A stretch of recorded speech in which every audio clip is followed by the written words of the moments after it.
Hello everyone.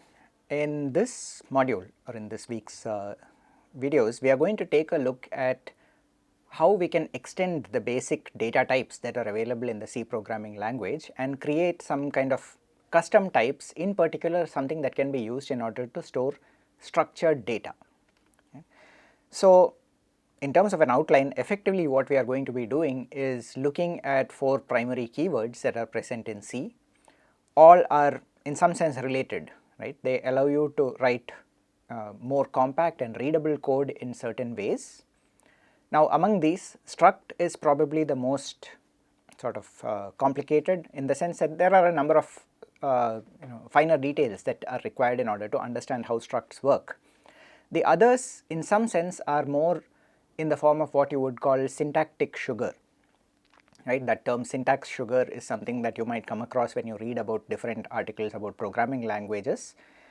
It sounds like it's sort of making light of the thing, and something that's called syntactic sugar makes it sound as though it is not really necessary, and you could have done without it. But the point is, that is the whole idea of a programming language, right? It allows you to express certain kinds of functionality in a better way than if you were directly writing the machine code or assembly language, because keep in mind that whatever code you write over here, whether it's in C or Python or Java or Haskell or any other programming language, ultimately has to be run by the computer, which means it has to get converted into the machine code. And the low-lying machine, right, pretty much only understands the individual instructions of its instruction set architecture. So the whole point of programming languages is to allow you to abstract out that functionality and to allow you to think in different ways and to express what you are trying to do in different ways. So the idea of having something which just makes a certain kind of notation easier is not to be underestimated. So things like typedefs and unions and so on definitely have their place in how you write code. Having said that, struct is probably one of the more involved type of keywords, because it introduces a lot of new notation as well as functionality in how we use the language. So we'll go through all of these and look at coding examples corresponding to each of them. So let's start by understanding the idea of structured records. This basically, as I said, corresponds to the keyword struct in C. Now we already know that C has a number of basic data types. What I mean by basic data types are the built-in data types, right? Things like int, char, float. So typically on a C compiler you would expect that an int would be 4 bytes or 32 bits, a char would be 8 bits, that is 1 byte. Float would similarly be single precision floating point, which corresponds to a 4 byte value, and so on. As we have already sort of discussed, these are conventions. There could be other versions of the compiler or other architectures on which this run, where you could, for example, have ints being 16 bits, right, or you could even have ints being 64 bits. The standard pretty much only says that it has to be at least 16 bits in size.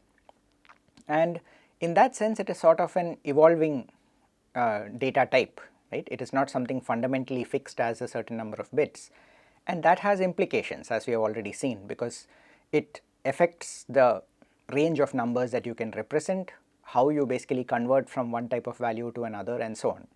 But on the other hand, the important point over here is that these data types are of fixed size and pretty much fixed functionality. You know exactly what you can do with them, right? There are other data types that are of variable size, which are basically arrays, right? The array is the most fundamental sort of non-trivial data type that is present in the C programming language. The character arrays are sometimes also referred to as strings. The point is, C by itself does not have a notion of a string data type as such. Everything is represented using character arrays, which means you could also have any other kind of array, right? You could have an integer array, you could have a float array, you could have a wide character array, as we have already seen, right? And all of these, the primary thing that sort of distinguishes them from the built-in data types is that they could be of variable length. I could have an array of a given size. Again, the important thing to keep in mind is that size is something that you need to inform the compiler about, right? And the compiler then takes care of everything else associated with that, how to access a given element in the array and so on. Okay. So all of this was to sort of motivate the problem, saying that why might we need custom record types for some application specific data. So to understand the possible need for a custom data type, let us take the example of you are contracted by a person running a fruit shop in order to manage their inventory, right. And basically what they say is they have different kinds of fruits in their inventory. Each fruit has a name associated with it, obviously, but as far as the shop is concerned, they also have a certain quantity of each kind of fruit, and they need to be able to process that. They need to know how many apples are present in their inventory, whether they should buy new apples, what should we do with them, possibly even other things like on which date was which batch of apples purchased and so on. But to keep things simple, I am going to say that at the very least you need to have the following items associated with each fruit, right.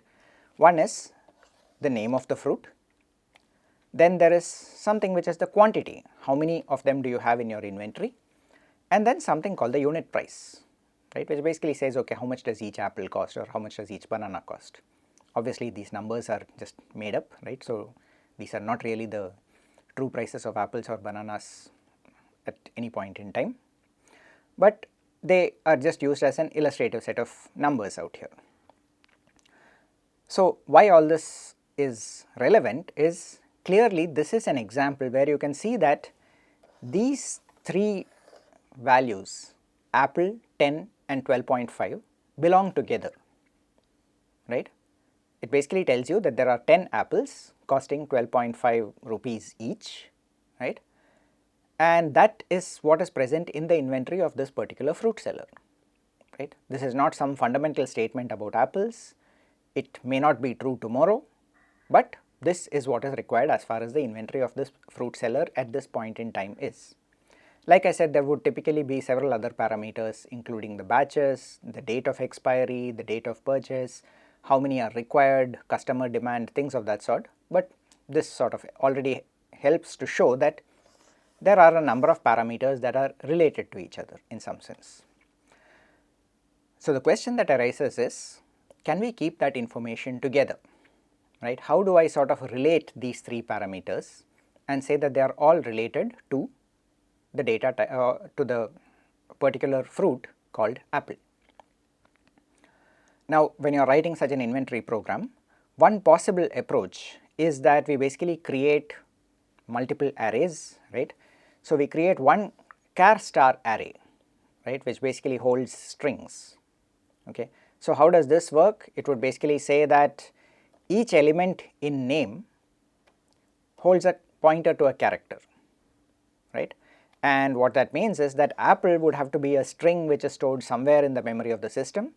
I would take a pointer to that string and I would store it into name of 0.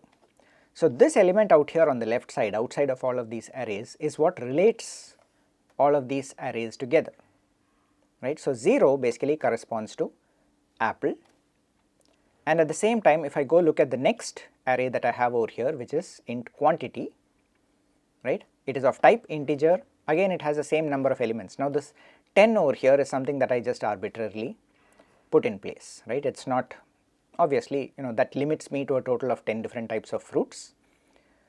Depending on what you actually what your requirements are, you would probably want to make that something else. In fact, we would probably want to use something like a define, right, which is something that we have not yet looked at, but it would be something like a parameter or a constant that you need to use somewhere else, right.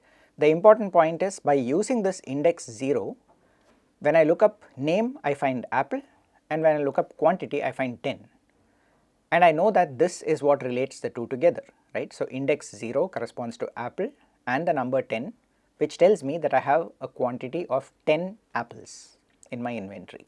Similarly, if I go look at this third array, which is declared as float price of 10, I find that the index 0 corresponds to the number 12.5, which tells me that each apple, the unit price is 12.5 rupees, okay.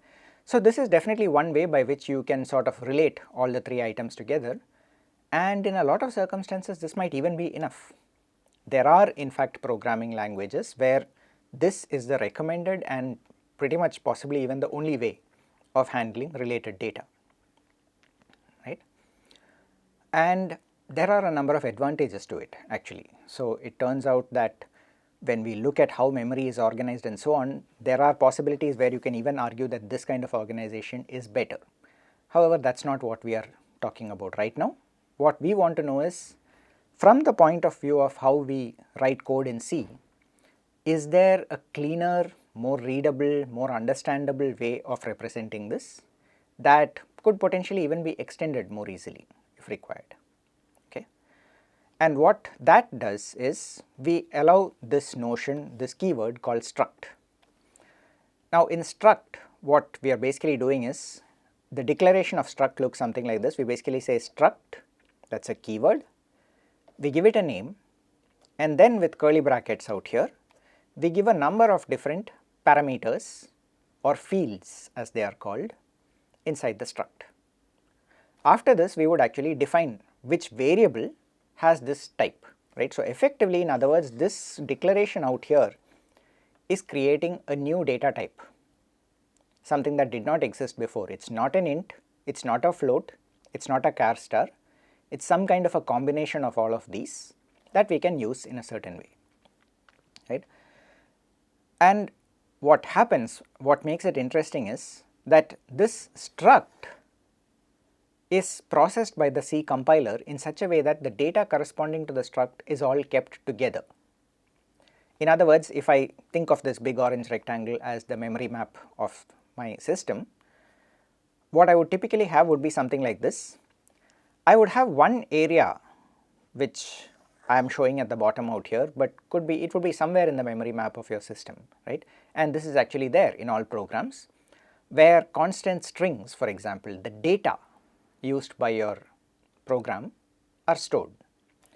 Now in this case, I would have a few strings. One of them would be apple, and the reason why I have written it this way with this \0 at the end is to show that that is literally how it's going to be stored. There will be the ASCII code for A stored at 1 byte, P at the next byte, again P at the next byte, L, E, followed by the actual byte value 0.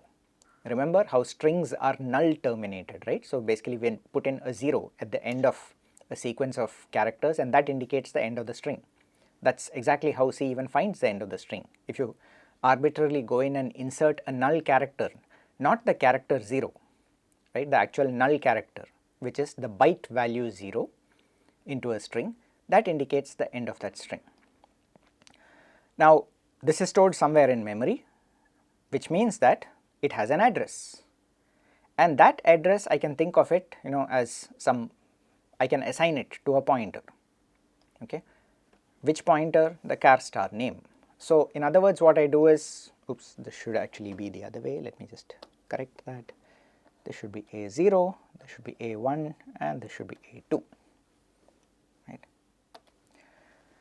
So what we have over here is that this A0 is stored as the char star corresponding to the first record, and what that tells me is that this first record, the first fruit that I have, will have the name apple. The second field in that record is just an integer. It directly stores the value 10, and the third field in that record is a floating point number which stores the value 12.5, right? So in other words, what we can see over here is that we actually end up with a representation where this struct would use a certain number of bytes in order to store the pointer to a character. It would then use a certain number of bytes in order to store an int. It would use another number of bytes in order to store the float. And all of these together would be related one after another somewhere in the memory of the system. Okay. There are certain restrictions, but logically the compiler sort of ensures that all of these things will be close together. They will be hopefully right adjacent, right? Exactly after this will be this and then this and so on. The only reason they may not be exactly there is word alignment, right? We will get to that when we look at code examples, but logically at least all of these things are kept together somewhere in memory.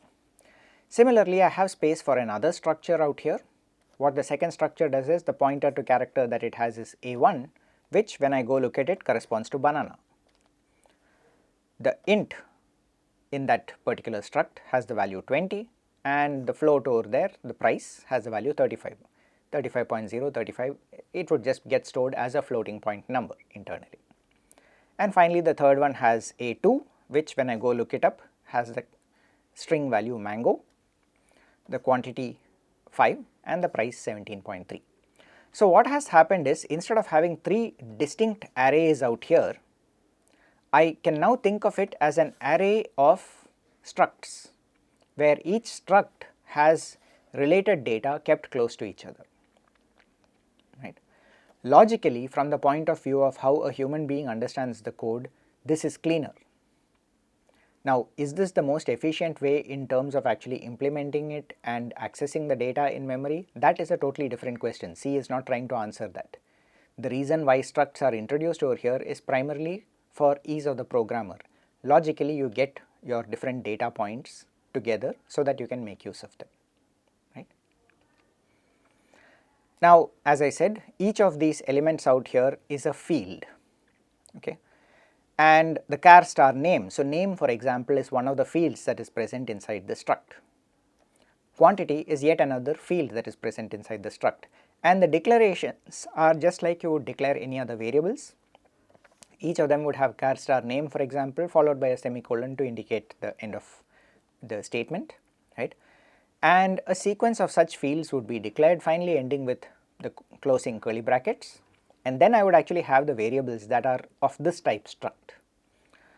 Now, one point that I just want to make in passing more or less about structs, because we will not be looking at this part in a lot of detail, is that it is potentially possible and in many cases even useful to have nested structs. What I mean by nested struct is, one of the fields inside the struct may itself be another struct, right. An example that we can think about is, let's say that we are storing information about a student in a college, right. They would of course still have things like their name, maybe their roll number and so on, but at some point you would probably also want to store their address. Now, if you think about it, an address is itself a form of structured data. Typically, there is a house number, there is a street name and number, there is a city, a state, a pin code associated with it.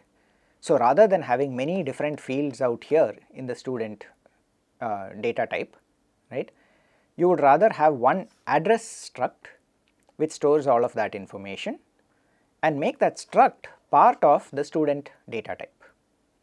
Okay. So, having nested structs is not just possible, it can actually be quite useful in a number of scenarios.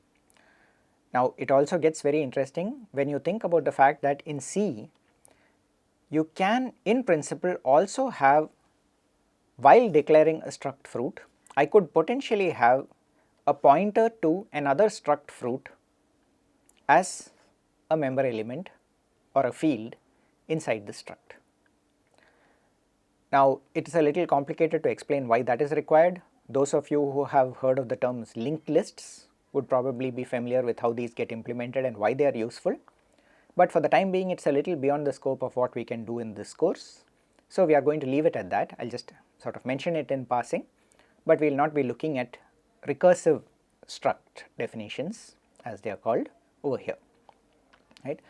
The point is that they can be very useful. Linked lists are one useful data type that make use of these recursive structs.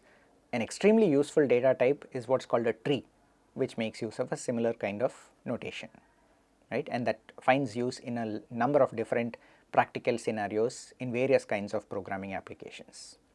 But in order to really appreciate those, you would be doing a course more on data structures and algorithms. This course is more about the basics of how to use C.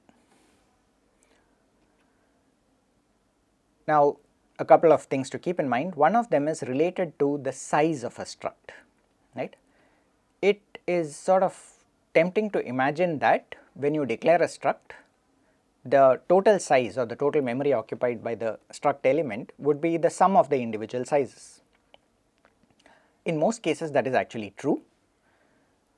The place where that does not exactly happen is when you have different elements present inside the struct that have different sizes and more importantly have different alignment requirements, right. Alignment basically says that, for example, characters are single bytes, they can be stored anywhere in memory, but an integer occupies 4 bytes, and int alignment means that I would like to have the starting address of an integer always be a multiple of 4, so that I can be sure that I am getting a sequence of 4 consecutive bytes starting from a multiple of 4. It makes it easier for the hardware to load the data in. Right. Similarly, a double precision floating point number would occupy 8 bytes, and I would probably want to have something which is 8 byte aligned when I am trying to store a double precision number. We will look at examples of this, but that is the main reason why you might find that the size of a struct is not the same as the sum of the individual sizes of the elements present inside it. Why I am stressing upon this is, in particular, you should not assume this in any code that you write, right. This is left to the compiler, how exactly it arranges the data inside, and most importantly, when I say that it is left to the compiler, it can actually differ from one machine to another. Little endian versus big endian, 32-bit versus 64-bit, various kinds of things can cause differences in how exactly this behavior is implemented. So it is not something that you should assume. If at all you need to use the size of a struct, use the size of operator in order to ask the compiler to tell you exactly how much space this is going to occupy. Now, one other term that we need to look at just before we get into more of the examples.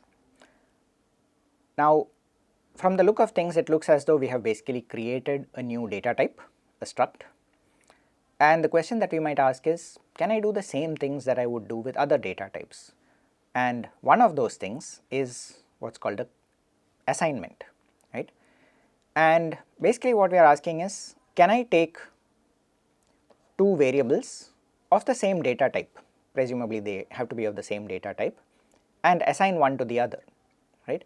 Now you might wonder, why am I saying the same data type, because after all I could have declared A of type float and B of type int, and it is possible to assign the B to A, right. The compiler would do an automatic type conversion and so on, right.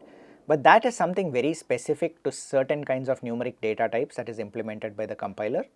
In general, for structs, the compiler does not even attempt to do any kind of type conversion, right. So what that means is, if I want to take B and assign its value into A, I need to make sure first of all that A and B are of the same data type, right. So both could be struct fruit, for example. The question is, can I then give A is equal to B? The short answer is yes.